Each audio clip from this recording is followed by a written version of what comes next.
Welcome back to another episode of Treknicity, a Star Trek podcast. I'm your host, Lars. And I'm Patrick, and it's 2023, and we're back. It is. Happy New Year. This is the first episode of the 2023 year. Yay. Yes. Of the year 2023. You have that all backwards and weird sounding. And sad. Whatever. We hope you're having a wonderful New Year so far. Before we get started, I do want to say a big shout out and thank you to my hetero life mate and co-host of Treknicity, Patrick, for the really awesome Christmas gift. Even though this is the third iteration of this? Yeah, third one. And that came with the fewest dents. Yes. Because Amazon thinks putting put it right there. Can you see that?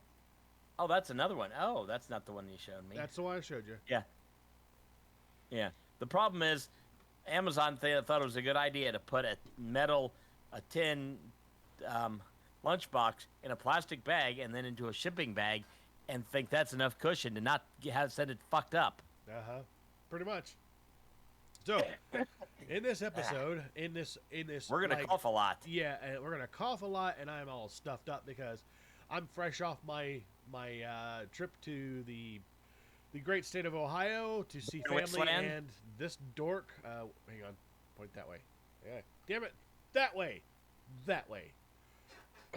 and see my little mini me and my family, of course. But yep. So yeah, we're in our sicky goodness, and we're here to give you some Star Trekky goodness. In this episode, we're gonna do another Tiermaker episode because why not? We're going to talk about the lower decks or ensigns of Star Trek. We're going all the way back to the beginning on this one. And there's a couple technicalities. We're focusing only on the main cast members with an exception or two. Because you could no Sonia Gomez, no Robin Leffler or anything like that, or bitch Jennifer. Damn. Who completely shat on Mariner. Yes, we don't like her anymore. She's a bitch. All right. So let's get cracking. Let's jump back to the NX-01, the original Enterprise. Yep. As you can see here on our tier list, we are starting with Ensign Travis Mayweather, pilot of the NX-01 Enterprise, later to become the unofficially SS Enterprise when it was refit with a secondary hull. So before we get started, really, in earnest, we should really give you an idea of how we're ranking these. We are ranking them on their competency for their role, the role that they ultimately play on whatever ship or location they serve on, the coolness of the character, and their epicness. So yeah, there's going to be a few that get really good marks and some that are, Discovery. Anyway. Okay. You know I was going there. Yeah, here's the thing. I'm okay having him in the B tier, but it's like he's going to, if we get other people in the B tier, he's going to be the end of the B tier. So he knows why. Anthony Montgomery knows why. Okay? The whole scene from the pilot where he is in the area of the ship known as the sweet spot, where it is halfway between the grav generator and the bow plate, where apparently gravity reverses. So as Trip Tucker is coming through the portal to find him, he sees him sitting upside down on the ceiling. He's pulling a Lionel Richie and pretty much dancing on the ceiling or sitting on the ceiling. So we'll stick him in C tier. Yeah, all right. He's good. He's not great. He does his job. He flies the damn ship. Pretty much, yeah. He's competent. I mean, he's definitely competent for what he does. He's got some coolness factor to him a little bit, but epicness, not so much. But to be fair, he only got 4 seasons, and one of those was utter garbage. Yeah, the debate is which one's the utter garbage, because there's one really good season. So let's bring up Hoshi. Yes, this is Ensign Hoshi Sato, played by Linda Park, again from Enterprise. Now, I do not want her in the B tier at all, period, because despite the fact that she does kind of finally come into her own, she's still really kind of just no. So she's at the ass end of C tier and a candidate to drop into D. Yeah, yeah, we may come back to this one. So, do we want to keep her in C or do we want to put her in D and then if somebody bumps her out, she comes up? No, I think we're gonna lock her into C tier. Yeah, Yeah, again, this is a character. She was good for what she did, but yeah, there's a lot of annoyance. She is to Star Trek, realistically, what Uhura has always been, except for in Star Trek 6 when suddenly she forgot how to speak Klingon and had to look at it in a book. But anyways, I digress. Yeah, Hoshi let's is not very go there. good. I mean, as far as her talent goes, you know what? Actually, I'll tell you what. Based on her ability, I'll either give her high C or into the B tier.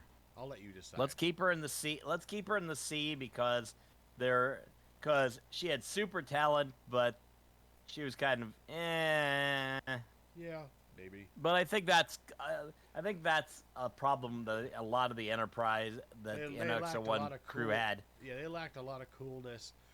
Even like if you think about the main characters from Enterprise, Captain Archer was cool.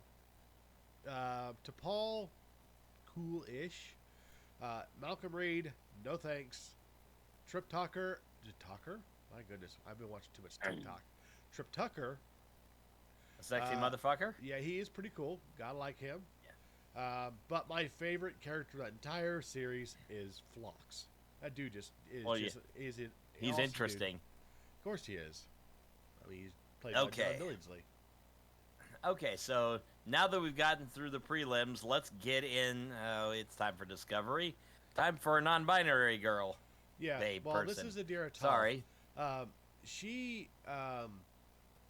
Well, sorry. Excuse me. You're going on this. there? I'm just holding her in B until you tell me where to go. Yeah. Now here's the thing, and I have to apologize because they is their preferred pronoun.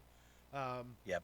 And you know, I guess initially I was very, very cagey about this character because it just felt like a very needy character, like as in like, you know, great, we're gonna be sitting there watching somebody hold this character's hand for a very long time. But as they started fleshing out their respective storyline and brought in other elements, oh my goodness, holy crap! That's what happens when you drink pop before you do a podcast. Yeah. When they started fleshing out their story, giving them more to do, I think it was a lot better. So let's definitely let them sit in the B tier. Where are they going? We're gonna leave them in the B tier. Okay. The B tier, which is kind of amazing, seeing as we don't normally put Discovery anything in the B tier. Yeah, usually it's hey Discovery, let's put them there. No. D for Discovery. Okay, so that brings us to Tilly. Oh, Tilly. You know, again, initially season 1 Tilly had no desire to know who she was. You know, Kathy Wiseman is a great actress. You give her meat and she will make a meal. And that's what they did with Tilly. They knew they had to do something with her because she wasn't getting what she deserved as far as, you know, her role and her place on the ship. So they did really kind of run with that a little bit and fleshed her out a lot more. Definitely a good value. Still a long ways to go, I think, because it's Discovery, and Discovery still has a long way to go. Unfortunately, is she going down to the C's? No, I'm okay leaving her in the NX bunch in the B. I'm okay leaving her in the B, but she's got to be above. Where in the B? Adira. Top I'm sorry, of B, what was that? Because I like her more than I like Adira's character. Okay, done and or done. Okay. Now we get down to the rat killing. Yeah, I'd like to put her there, but Nurse Christine Chapel, specifically the Strange New World version. Yeah. Majel Barrett's version does not make it on this list because she was a occasionally appearing character. Yeah, and the thing is that one thing is really cool about this iteration of the character is that she's human. Like, she's definitely flawed. You know she's seen some shit. But at the same time, Yeah. you know she's still pretty cool. And I like that. And she's good at what she does. The character... She's spectacular what she does. I would have to say I'd still have to probably leave this one in the B tier just because it's lacking. The character itself lacks that level of epicness. She's had 10 episodes. I mean, every time she's on screen, she's absolutely... I'm locked on that screen because just... When Damn. we get another season or two in, that Just might change. Boom, knocks out of the park. Yeah, she's probably going up on this list. I'm going to put her at the bottom, though. Okay. Because she doesn't have that much. She has like 10 episodes. And she doesn't even get to do big chunks in every episode.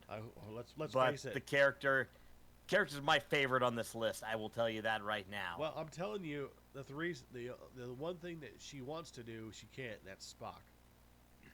Yeah. Now, I will say, she is here on a technicality. I could not find any other ensigns in Strange New Worlds. I had to go deep into source material to see that she had achieved the field commission of ensign once she came to the Enterprise. So I'm not sure she's technically even ensign in the series, but we're going to count her because... Why not? I want her on this damn list. Yeah, come on. Among other things. Moving on. Because that wasn't creepy at all.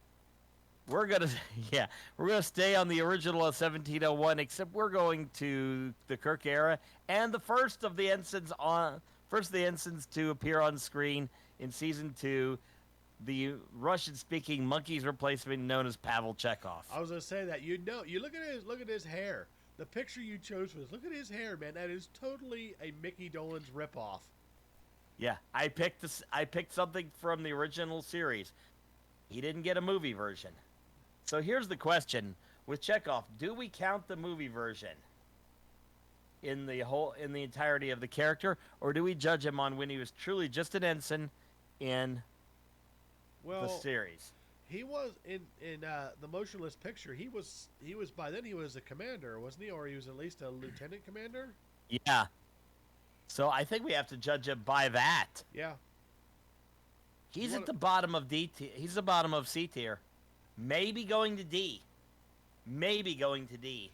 Because if we were judging him on the motionless picture, I would say he would be in A tier simply because of the line "Photon torpedoes away." Or his appearance, or Star Trek 2, where Khan somehow remembers him despite him not being there. Yep. And Star Trek 3, where...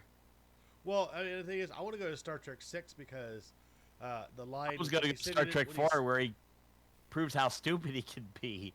Well, why? The infamous line, nuclear vessels? We are looking for the nuclear vessels in Trek Alameda. 5. Oh, I don't know. I think they're across the bay in Alameda. That's what I said. Where the hell's Alameda? Or when he pulls out the Klingon disruptor that's busted, he's like, hands up or I will have to stun you. And then, oh, sorry. And then he totally tosses at the guy, leaves a piece of 23rd century tech, and then goes running like this. What the shit? Okay, so yeah, but we have to judge him on the original series, and let's be honest, if you weren't a major character there, you were fucked. Yeah, pretty much. You were a red shirt like Patrick. And he was basically a recurring character. He was almost a recurring character, although he was in main cast. Yeah. Now, of course, they did that to Sulu. Of course, they did that to Sulu too. But yeah, the whole thing is, why Sulu became a captain in Star Trek 6, because George Takei just wouldn't work with William Shatner anymore. Good idea. So bastard. Okay, so now let's get to TNG and probably one of my favorite ensigns of ensigns, the one that I grew up with. I'm just going to put Wesley up there to start. Well, and okay, so here's the thing. You're going off the Starfleet officer, commissioned officer, Wesley, not the wearing the loud 80s sweater, Wesley, where he says I'll things take like... acting ensign and actual ensign. Yeah, where he says the line, "We're Starfleet. We don't lie." Whatever. Look, it's not his fault. It's not He's a Williams. dork and a half. Yeah, Yeah, it's not the Williams' writing fault. effed him in the A. Yeah. Let's just say that right now. Season 1, they wrote him terrible. But he got scored with Robin Leffler, for fuck's sake. If you haven't seen, Just damn. If you haven't read the book, Still Just a Geek, I highly recommend it because he tells some really insightful stories about his time on TNG. But yeah, when we think of Ensigns, he is good. He's going to jump to the top of the list because, yeah, I mean, what did he get? Did he leave in season 7 or season 6? I'm trying to remember. I don't know. If only there were some kind of website that could tell us. That would require looking up and caring. But yeah, I'm definitely putting him up there because everybody remembers Wesley. Yeah, you know the thing is that a lot of people hate Wesley, but yeah, he's iconic in that sense. Yeah, so he was only a regular for the first 4 seasons, and then he popped in and out. And I think we saw the last of him in like season 5 or season 6.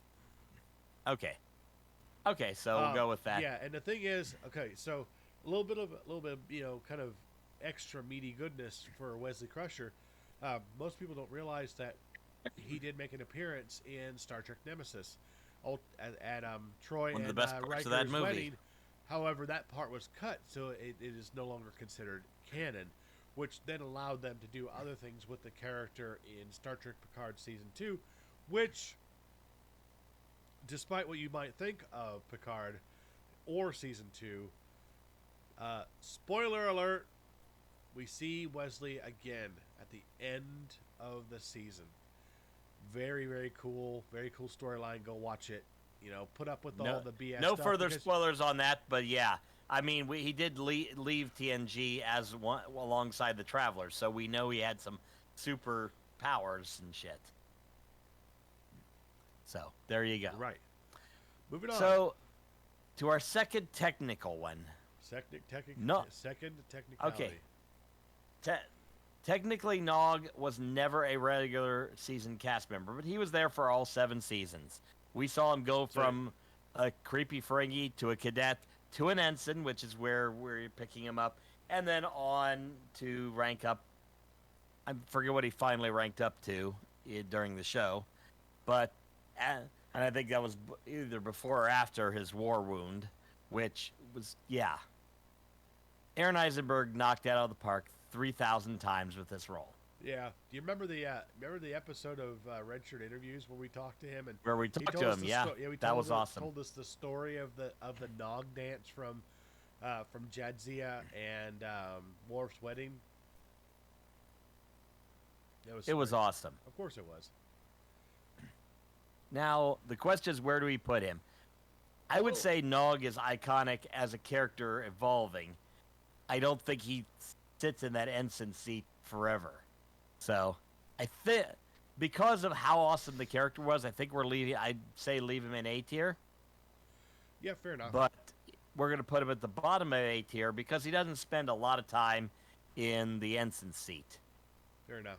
I'll agree with that. Unlike the next person. Oh, yes, the perpetual ensign. Forever ensign. Yeah, he definitely goes in the A tier because, I mean, come on, it's just only fair. Because that's the only thing he's ever achieved. Yeah, and being an ensign forever. Although Star Trek Online finally bumped him to the rank of captain, I was shocked. Yeah, well, I mean, you had to get him back in, to reprise his role. So they had to do something. They had to throw him a bone. You know, I mean, I'm surprised. I figured they just make him a lieutenant junior grade. A captain. I'm sure he probably said, "I'm not coming back unless Harry's an admiral." And they're like, "Are you kidding? Nobody will buy that. Nobody." Come on, you were like ensign till like 5 minutes ago. Yeah. So here's the question. I mean, Harry Kim was the operations officer on Voyager for its entire run from beginning to end, where he developed and became a really cool character. Yeah. Till everybody started looking at 7 of 9. Or 9 of 60. Yeah, at least he didn't get the Chakotay treatment. Let's put it that way. Yeah, So that was here's the pretty shit. question.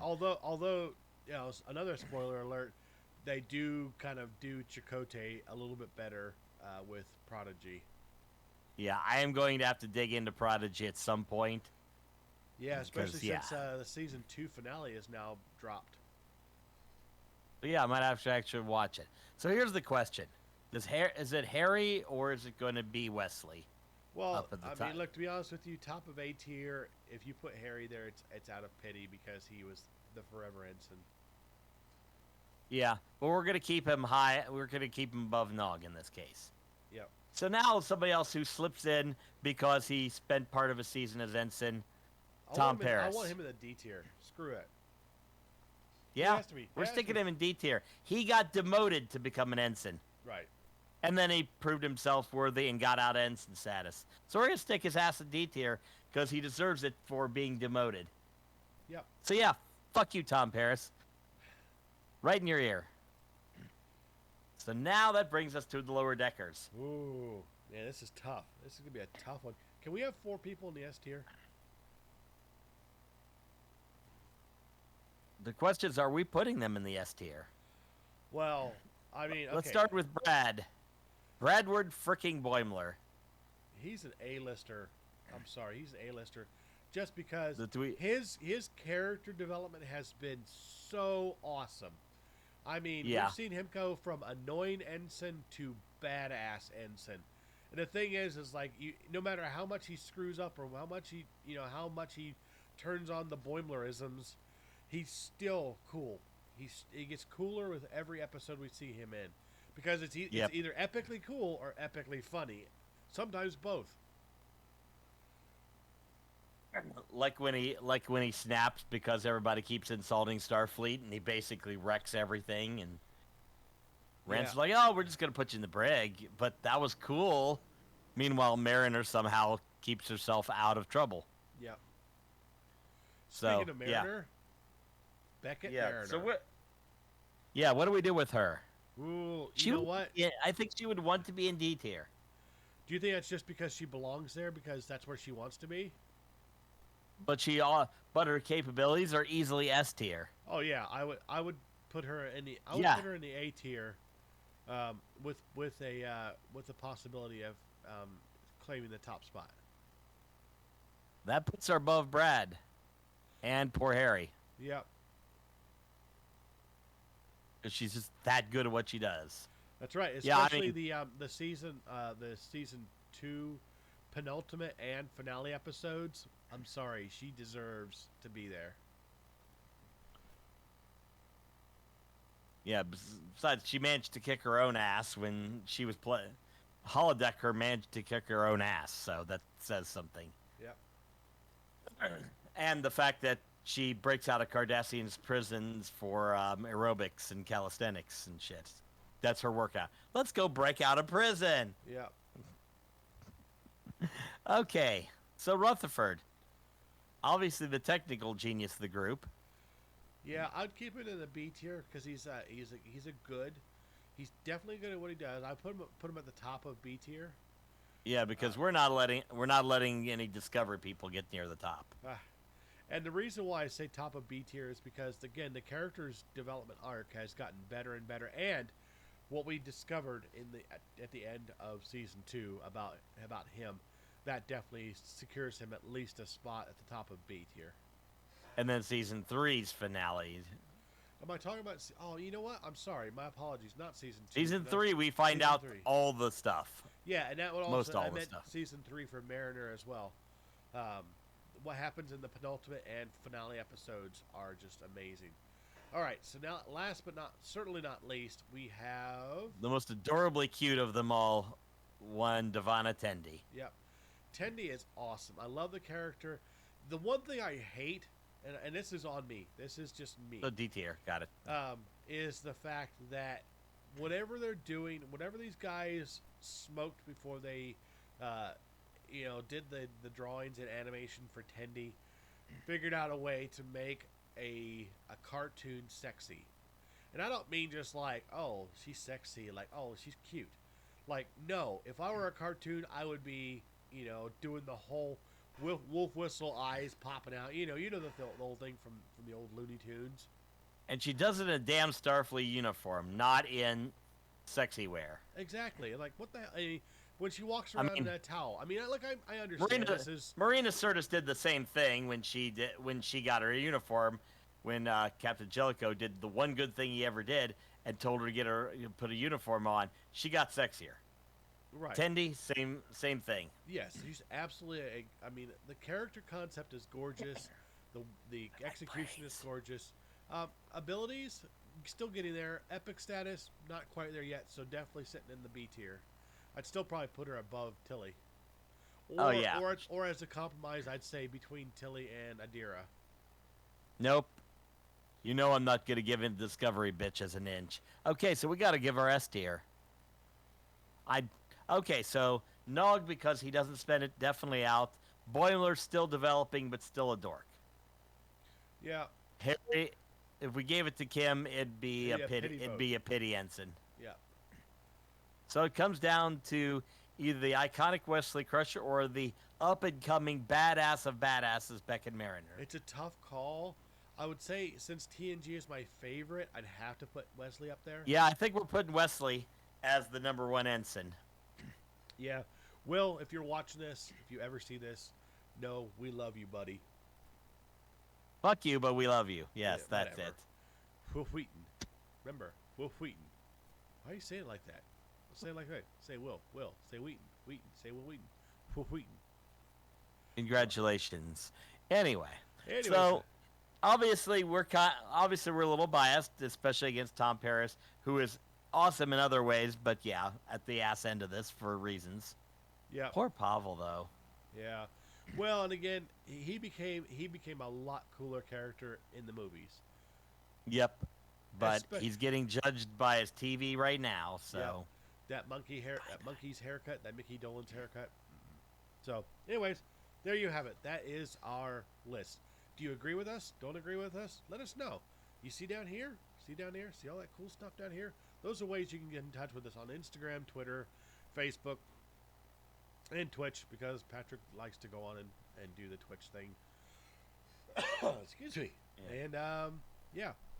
But that being said... What about CompuServe? Yes, CompuServe. Oh my God, anyway. That reminds me of one of the episodes of iTech You Listen. Don't go look it up because you will be terrified. Please don't. Please. It's bad. It's humiliating. It's awful. Bad. It's so terrible. It's actually like it's like Mystery Science Theater 3000 good. That's what. Although I do start by pissing on a computer. You do, and that was actually my first foray with special effects. So, anyways, they were special, all right. Sure they were. Let's get out of here. That's all the time we have for this episode of Treknicity. I am Lars. I'm Patrick. And as always, we encourage you to rock out with your Spock out. We will see you in the next episode. Oh, and don't forget, coming up very soon, you see these two ugly mugs in an episode of Trexpert's Quiz, which I think is actually going to be coming out. See, just here. Next week. Yes, next week, they told me. So, rock and roll. We'll see you next time, folks. Have a good one.